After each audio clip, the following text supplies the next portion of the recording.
Market का पंचनामा में आप सभी का स्वागत है। मैं हूं वरुण दुबे और मेरे साथ है प्रदीप पंड्या। और प्रदीप, फाइनली 8 दिन की गिरावट के बाद आज बाजार में तेजी देखने मिली है। एक राहत के साथ सभी इन्वेस्टर्स ने ली होगी, लेकिन क्या इसे ब्रेकआउट कहे, क्या ये कहें कि बेस बन चुका है, अब इस तरह की तेजी है ये, या फिर पिक्चर अभी भी बाकी है? तो राहत की सांस हम भी ले रहे हैं, क्योंकि जिस तरह से बेतहाशा शॉर्टिंग हो रही थी और लगातार एक तरफा जब बाजार जाने लगता है तो वहाँ पे ट्रेड करना भी मुश्किल हो जाता है। क्योंकि आपको शॉर्ट दिखता भी है तो आप ये सोचते हैं कि 8 दिन गिरने के बाद अब कैसे शॉर्ट करूँ। ओके। और लॉन्ग करने की हिम्मत नहीं होती, क्योंकि बाजार इंट्राडे में ऊपर जाता है फिर सेकंड हाफ में नीचे आ जाता है। 3-4 दिनों से देखिए बहुत कश्मकश चल रही थी और फाइनली आज इस कश्मकश में बुल्स का पलड़ा भारी हुआ है, ओके। कह सकते हैं। अच्छा, पिछले शुक्रवार को भी हुआ था, काफी हद तक नीचे से एक रिकवरी आई थी, हाँ। लेकिन फिर हमने क्या किया, सोमवार और मंगलवार को उसको पूरा गवा दिया और वही पहुंच गया जहां हम शुक्रवार को पहुंचे थे। ओके। अब आज अच्छी एक इसी कहानी का उल्टा हुआ है। उल्टा कैसे हुआ है कि कल हमने जहां से गिरावट देखी थी दिन के हाई से, आज हम कल के उस हाई पर पहुंचे, उससे थोड़ा और ऊपर आकर के निफ्टी बंद हुआ है। ओके। तो आप ये कह सकते हैं कि शुक्रवार के बाउंस को जहां हमने पहले गंवाया था, तो कल की गिरावट को आज हम पूरा रिकवर करके बंद हुए हैं। ओके। तो ये 4 दिनों की कश्मकश है। 2 दिन बुल्स हावी रहे, 2 दिन बेयर्स हावी रहे। कल का दिन टाई ब्रेकर हो सकता है। ओके। इसलिए क्योंकि कल एक्सपायरी है, वीकली एक्सपायरी का दिन है निफ्टी और बैंक निफ्टी दोनों में। तो जिन्होंने जहां पोजीशन बना रखी है वो सब बराबर करते हुए नजर आएंगे। और कल का दिन इसलिए भी इंटरेस्टिंग होगा क्योंकि देखिए, एक दिन के पुल बैक के बाद फॉलो अप मिलना बहुत जरूरी है। राइट। अगर आपको वो फॉलो अप आता हुआ दिखाई देगा तभी आप यहाँ पर तेजी का ट्रेड ले पाएंगे। जैसे निफ्टी की अगर मैं बात करूँ तो करीबन 10,725 के ऊपर अगर निफ्टी कल खुलता है और वहां पर टिकता हुआ नजर आता है आपको, तो फिर आप फॉलो अप बाइंग की उम्मीद में वहां पर तेजी करेंगे और 10,800, 10,810 तक के लेवल ऊपर में आ सकते हैं। और इनफैक्ट अगर कल टिका ये तो सेकंड हाफ में शायद हमको ज्यादा शॉर्ट कवरिंग देखने मिले, क्योंकि कल वो वीकली एक्सपायरी भी है, राइट? क्योंकि काफी लोग शॉर्ट तो बैठे हैं इसमें। हाँ, लेकिन देखिए ये ऑप्शन एक्सपायरी, हाँ वही ऑप्शन एक्सपायरी होने की वजह से उस तरह के मूव्स आपको नहीं दिखाई देते जैसे मूव आपको अमूमन जब अंतिम दिन एक्सपायरी होती है तब देखने को मिलता है कि फ्यूचर्स वगैरह। लेकिन बैंक निफ्टी में तो होता है ये। बैंक निफ्टी के केस में देखिए, एचडीएफसी बैंक ने आज ही चलना शुरू कर दिया। और जब एचडीएफसी बैंक चलता है तो अकेले अपने दम पे वो खींच के ले जाता है पूरे सेक्टर को, तो वो दिखाई दे रहा है। एक्सपायरी का एक्शन आज से शुरू हुआ है, लेकिन जो मैं कह रहा था कि मेरे हिसाब से अगर कल फॉलो अप बाइंग मिलती है तो आपको यहाँ से करीबन 75 पॉइंट और ऊपर जाने की जगह जरूर दिखाई देती है। ओके, तो 75 पॉइंट ऊपर यानी कि 10,800 के आसपास, 10,800 के आसपास वापस जो आपने लेवल इसके पहले भी कहे थे देखा है, जिस पर फाइनल डिसीजन होगा कि ये बॉटम बना या नहीं। अगर उसके ऊपर आप निकले तो बॉटम का कंफर्मेशन फिर हम मानेंगे कि हाँ चलिए बाजार ने एक बेस बना लिया, 8 दिन की गिरावट के बाद फाइनली एक बॉटम बन गया। ओके। अच्छा, फिर यहाँ सिद्धार्थ गिरी यही पूछ रहे कि अगर बॉटम फिशिंग करना है तो किस में करें? कोई स्पेसिफिक सेक्टर या स्टॉक ऐसा कुछ है जिसमें आपको ऐसा लगता है कि अब अगर यहाँ से तेजी बनी तो सबसे आगे भागेगा? 2 सेक्टर दिखाई दे रहे हैं, एक है आईटी और दूसरा है मेटल, जहां पे काफी जबरदस्त हम देखें बॉटम फिशिंग होती हुई दिखाई दे रही है। ओके। लेकिन जैसे कि मैंने कहा, एक बार 10,800 के ऊपर निकल के सेटल होने दीजिए, उसके बाद ज्यादा कॉन्फिडेंस के साथ हम बॉटम फिशिंग करने की कोशिश करेंगे इस समय। लेकिन अर्ली ट्रेंड जो हम कह सकते हैं, अर्ली मूवर्स जो हमें दिखाई दे रहे हैं, ये वो स्टॉक्स हैं। लेकिन आपका व्यू क्या है उस पर भी काफी कुछ डिपेंड करता है। अगर आप ट्रेडर हैं तो देखिए, ट्रेडर को हमेशा ऐसे स्टॉक्स ढूंढने की कोशिश करनी चाहिए जो आउट परफॉर्मिंग थे और फिर बहुत जोर से गिरे। और उसमें एक बड़ी गिरावट आने के बाद अब यहाँ से अगर आपको लग रहा है कि अच्छा स्टॉक जो गिर गया है और अब तेजी में आ रहा है, तो वहां पर आपको दाव लगाना चाहिए। और बिना कोई रीजन के गिरा है? हाँ, मार्केट की गिरावट के साथ गिर गया। हाँ, कई बार रीजन भी डिस्काउंट हो जाते हैं, तो वो भी आप देखिए कि क्या वो खबर पूरी डिस्काउंट हो चुकी है, क्या अब आगे आपको संकेत अच्छे नजर आ रहे हैं, उस लिहाज से आप तेजी का कॉल ले सकते हैं। ओके, चलिए सवाल जवाब का सिलसिला शुरू करते हैं। यहाँ यूनाइटेड बैंक कभी आपका पंड्या का फंडा स्टॉक था? हाँ, काफी। यहाँ संतोष गौड़ पूछ रहे हैं इसके लिए। इस पे खरीदारी की राय दी थी। वो स्टॉक उस समय मेरे ख्याल से 10.5-11 रुपए के आसपास था। 12.90 पे लिया है इन्होंने, 2000 शेयर है। अच्छा, 12.90 मुझे लगता है उस दिन का हाई था जिस पर इन्होंने लिया है। 13, 13.5 के आसपास तक पहुंचा था ये स्टॉक। ये उस दिन की बात है जब ये खबर आई थी कि बैंक रिकैपिटलाइजेशन के लिए बॉन्ड जारी करने वाले हैं सरकार और कई बैंकों को चुना जाएगा, तो उसका फायदा यहाँ पर मिलता हुआ नजर आया था। उसके बाद इसमें करेक्शन हुआ। आज फिर से रिकवरी की शुरुआत हुई है। इस स्टॉक पे मेरा ऐसा मानना है यूनाइटेड बैंक पे कि देखिए, उस दिन भी मैंने यही कहा था और आज फिर से कहूंगा, ये ऑप्शन है। जैसे आप एक ऑप्शन खरीदते हैं ना 10 रुपए का, तो वैसे ही 10 रुपए का ऑप्शन है। ओके। सरकारी बैंकों में अच्छी खबर आने पर ये तेज उछाल देता है आपको। इसमें मेरा टारगेट भी जो उस दिन मैंने बताया था 16 रुपए के आसपास का था, ओके। वहां तक ये आपको पहुंचता हुआ नजर आएगा। आप चाहे तो इसको ट्रेड भी कर सकते हैं, इसमें बहुत आसानी से 3-4 रुपए के मूव आते हैं दोनों तरफ। ओके। तो उस लिहाज से भी एक अच्छा स्टॉक है। और धीरे धीरे अगर सरकार कुछ और अच्छे कदम उठा ले, सरकारी बैंकों के लिए राहत मिलती हुई नजर आए, तो ये स्टॉक यहाँ से आपको और भी बेहतर रिटर्न दे सकता है। तो फिलहाल मेरे हिसाब से यही 10 से 15 रुपए की रेंज है।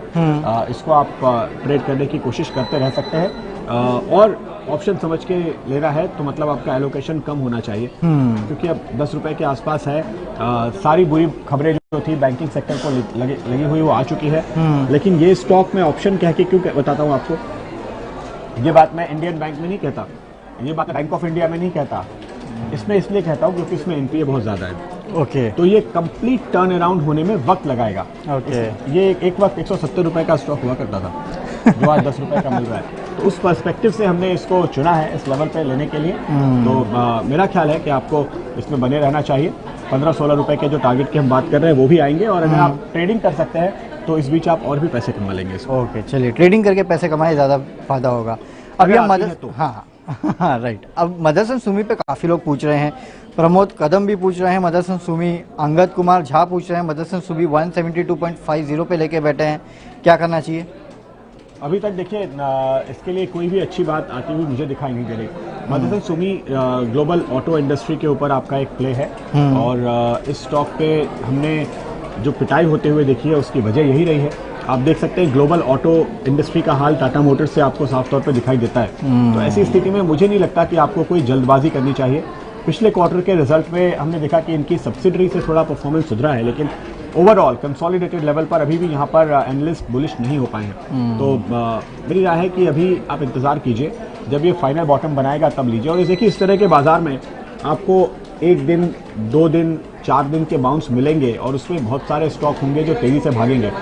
मेरी आपको एक ही राय है कि आप ये समझ के चलिए कि आप ट्रेडिंग कर रहे हैं या इन्वेस्टमेंट कर रहे हैं। अगर आप उस 4 दिन के बाउंस को प्ले करना चाहते हैं तो चौथे दिन, मैं एग्जांपल दे रहा हूँ, जितने दिन चले उसको आप प्ले कीजिए। तो एक ट्रेलिंग स्टॉप लॉस लगाइए, और या कोई टारगेट दिमाग में रखिए, वो टारगेट हासिल हो जाए तो निकलिए, या वो ट्रेलिंग स्टॉप लॉस ट्रिगर हो जाए तो वहां से निकलिए। बाजार का फाइनल बॉटम बनने में वक्त लग सकता है, और ऐसी स्थिति में अगर आप ट्रेडिंग करने घुसे और फिर अटक गए तो फिर आप ऐसे ही हमें मैसेज करेंगे कि हम किस भाव पे लेकर अटक गए थे। इन्वेस्टर हैं तो गिरावट में खरीदिए और आराम से बैठिए। कम से कम आपको ये मान के चलना होगा कि ये जो मौका है, आज की तारीख में बहुत सारे स्टॉक जिस लेवल पर मिल रहे हैं, मुझे नहीं लगता कि आपको इस तरह की सेल बहुत आसानी से बाजार में दिखती है। ओके, खासकर मिड कैप्स में बहुत सारे अच्छे स्टॉक 50-60% नीचे मिल रहे हैं, लेकिन उसका फायदा तब मिलेगा जब आप 1.5-2 साल रुकेंगे। राइट, तो रुकना चाहिए। अच्छा, यहाँ अंगद कुमार वैसे इंजीनियर्स इंडिया पे भी पूछ रहे हैं, 106 रुपये की होल्डिंग है इनकी। आज तो मेरे ख्याल से कोई फंड की तरफ से बाइंग भी हुई है इस काउंटर में, नैल्को और इंजीनियर्स इंडिया। नैल्को नहीं, दूसरा स्टॉक में बोल रहा हूँ, लेकिन हाँ ये दो ही थे ना। और सुबह देखिए हमने आपको वजह भी बताई थी, बाजार खुलने के साथ ही मैंने आपको बताया था कि इंजीनियर्स इंडिया और नाल्को, इन दोनों शेयरों में जो ये खरीदारी हुई है, इसकी वजह क्या है ये समझिए। इसमें एक म्यूचुअल फंड आप कह रहे हैं ना, हाँ। कौन था वो mutual fund? Prudential ICICI. Okay. ICICI prudential ने दरअसल भारत 22 ETF मैनेज किया है, और उसमें इस बार सरकार ने कई स्टॉक में जहां सरकार की होल्डिंग 52% पे आ गई थी, तो वहां सरकार ने कहा कि हम आपको और शेयर नहीं देंगे। ओके। क्योंकि हम इससे नीचे नहीं जाना चाहते, माइनॉरिटी में नहीं आना चाहते। तो 50 और 2% का बफर 52 पे है वो। ओके। तो अब चूंकि एक ETF जो है एक म्यूचुअल फंड होता है, और उसमें हर एक स्टॉक का वेटेज होता है। तो अगर मेरे फंड में 10,000 करोड़ आए तो मुझे हर एक स्टॉक उतने वेटेज के हिसाब से चाहिए। जो सरकार ने दिया वो सरकार से मिला, जो नहीं मिला वो बाजार से लिया। तो इसलिए उस फंड की बाइंग इस वजह से आई थी। और देखिए ये दोनों स्टॉक, अगर आज आप गलती से इसमें एंटर हो गए सुबह सुबह, तो ये दोनों सुबह सुबह अपना टॉप बनाकर नीचे बंद हुए। राइट। तो ये कारण था। तो इसके ऊपर व्यू क्या होगा? लेकिन 106 पे लेके बैठे हैं, अब तो कितने पे? तब तो ये 40-50 रुपए। ये तो मर्ज बहुत पुराना है फिर। बहुत ऊपर के लेवल पर आपने खरीदारी कर ली है, शायद टॉप पे खरीदारी की है। टॉप भी 106 का नहीं था मेरे ख्याल से इसका तो। अरे वाह, ये तो मुझे लगता है कहीं कोई गलत स्टॉक तो नहीं बता रहे आप, जरा चेक कीजिए भाई साहब।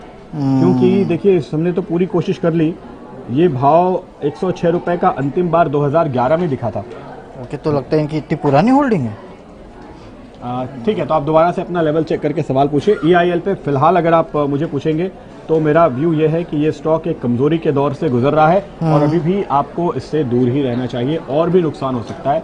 जब बॉटम बनेगा तब हम बात करेंगे। PSU कंपनीज जो इस तरह की है उनके बारे में मेरी एक मोटे तौर पे धारणा है कि नई सरकार के आने के बाद फिर से नई पॉलिसीज, नए ऑर्डर, नई स्कीमें, नए प्रोजेक्ट जब सामने आते हैं तो रफ्तार देखने को मिलती है। इस समय अगर आप गिरावट में किसी भी ऐसे PSU में खरीदारी कर रहे हैं तो आप ये सोच के चलिए कि आपको 6 महीने बाद अच्छी खबरें सुनने को मिलेगी तुरंत। ओके, तो क्या ऐसा ही हाल ITI का भी होगा? चैताली भट्टाचार्य यही पूछे कि ITI पे व्यू क्या होगा।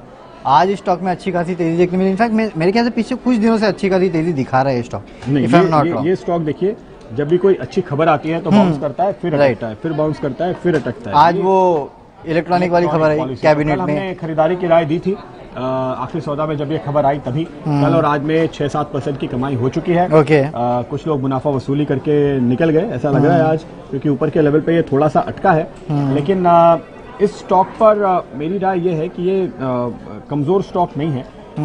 इस समय थोड़ा सा साइडवेज कंसोलिडेशन के मूड में चल रहा है। ओके, इनकी खरीदारी किस लेवल पर है? नहीं, इन्होंने नहीं बताया, सिर्फ व्यू पूछ रहे हैं। ये थोड़ा मुश्किल में आप फंसा देते हैं। देखिए मुझे, अब मैं आपको क्या बताऊं।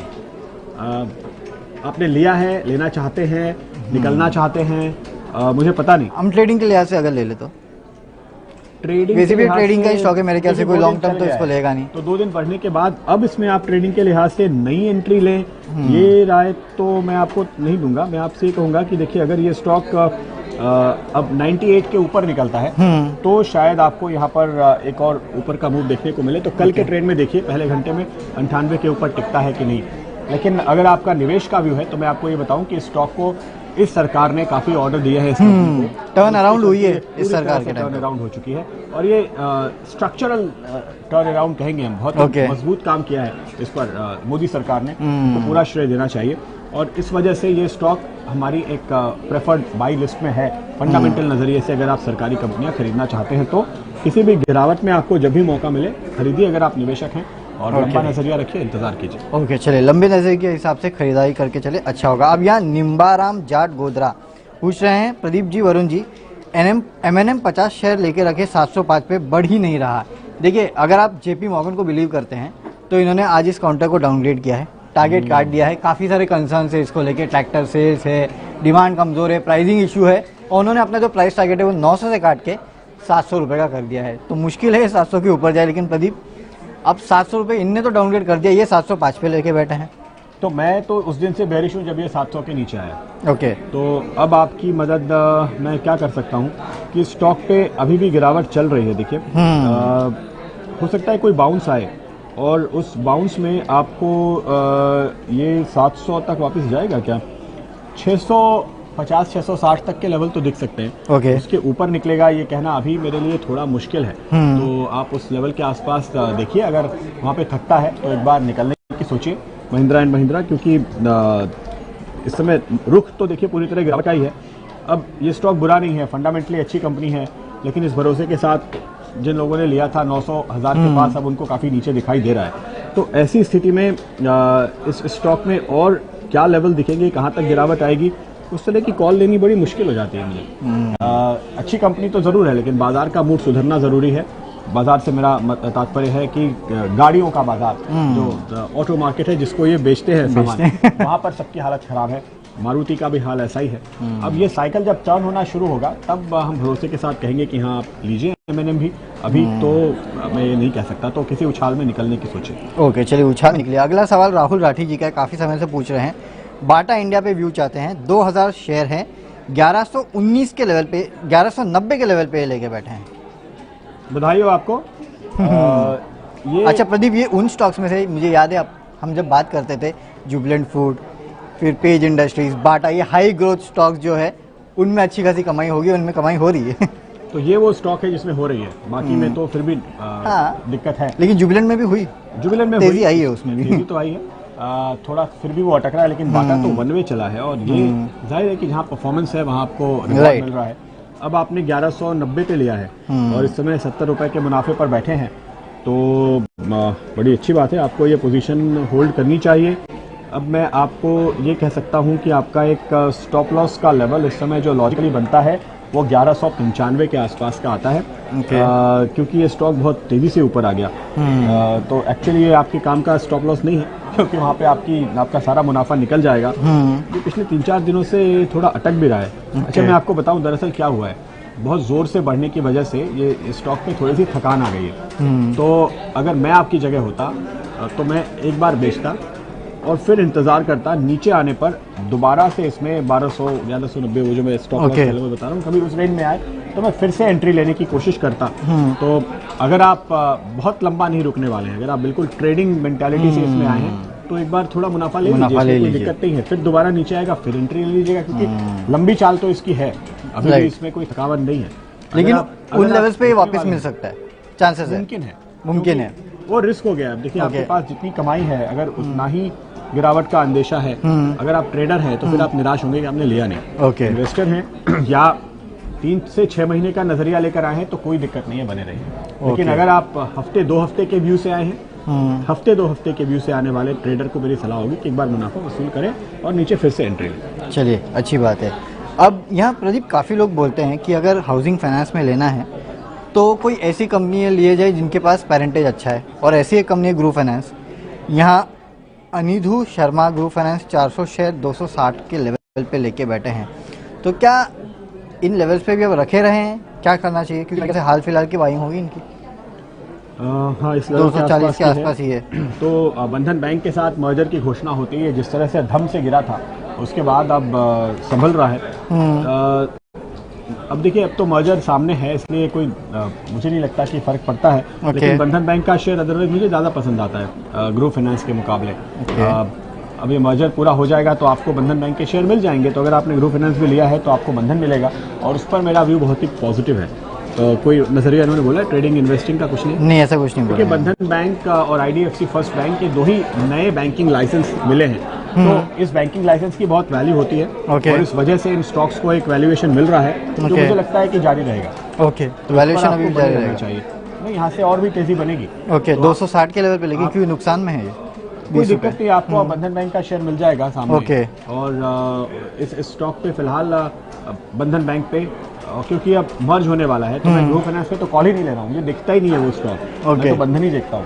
बंधन बैंक में मुझे तेजी दिख रही है। और करेक्शन वरेक्शन आते रहेंगे, उसकी आप चिंता मत कीजिए, क्योंकि इन्होंने कहा नहीं है कि ये ट्रेडर हैं या क्या व्यू है। इसलिए मैं बार बार कहता हूँ कि भाई अपना व्यू बता दो मुझे। आप हफ्ते भर के लिए हो, 15 दिन के लिए हो, महीने के लिए हो, हर आदमी के लिए अलग सलाह होती है। हर आदमी की सलाह एक नहीं हो सकती। अब बंधन पे अगर आपने 300 से 450 पौने 500 की चाल देखी है, तो अगर आप ट्रेडर हो तो आपके लिए मेरी राय दूसरी होगी, अगर आप इन्वेस्टर हो तो आपके लिए मेरी राय दूसरी होगी। बंधन बैंक पे आप 458 का एक स्टॉप लॉस लेकर चलोगे इस समय, अगर आपने कोई पोजीशन ले रखी है तो। चलिए, अब अगला सवाल एक शुगर सेक्टर पे ले लेते हैं। अनिंद नानगिया, धामपुर शुगर 217।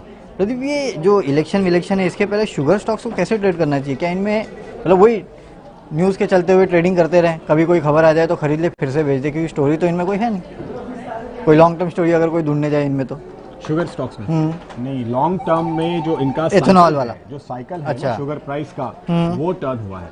तो जब दुनिया भर के बाजारों में चीनी में तेजी देखी जा रही है और उसके चलते आपको यहाँ पर ये तेजी देखने को मिली है। शुगर स्टॉक्स को ट्रेड करने का यही तरीका होता है कि आप शुगर को ट्रैक करें। और शुगर प्राइस बढ़ रहे हैं, इथेनॉल वगैरह ये तो इंसिडेंटल है, मिनिमम प्राइस बढ़ाया जा रहा है, वो सब इनकी मदद कर रहे हैं। लेकिन जो बड़ी कहानी है वो शुगर प्राइस की है और वो पॉजिटिव है। इसलिए मुझे नहीं लगता कि आपको यहाँ पर फिलहाल घबराना चाहिए, इनमें बने रहिए। अगर ट्रेडर है तो एक ट्रेलिंग स्टॉप लॉस के साथ चलिए, क्योंकि शुगर के प्राइस बढ़ेंगे फिर भी शेयर बाजार कभी गिरा तो ये स्टॉक करेक्ट हो सकते हैं। फिर आप मुझे ये मत कहिएगा कि आप रिस्की बेट सही है, स्टॉप लॉस जरूर रखिएगा इनमें। शेयर बाजार एक रिस्की जगह है, आपको स्टॉप लॉस हमेशा लगाना चाहिए, और ये समझ के रखिए कि आप शॉर्ट टर्म लॉन्ग टर्म के लिए अलग अलग स्टॉप लॉस लगाएं, लेकिन स्टॉप लॉस तो होना ही चाहिए। डेफिनेटली हो, शुगर स्टॉक्स तो वैसे भी हाई बीटा है, तो कभी मार्केट गिरा तो जोरदार पिटाई भी हो सकती है। व्यू पॉजिटिव है, डेफिनेटली व्यू पॉजिटिव है। चलिए प्रदीप, अब यहाँ मेरे ख्याल से हमें सवाल जवाब का सिलसिला बंद करना चाहिए, और कल फिर से जुड़ेंगे आपके साथ आपके सवालों का जवाब देने के लिए। और सुबह हमारे साथ जुड़िए, बताएंगे कि मार्केट्स को कैसे ट्रेड करना है, ग्लोबल क्यूज क्या है। तब तक के लिए सी यू, बाय बाय, नमस्कार।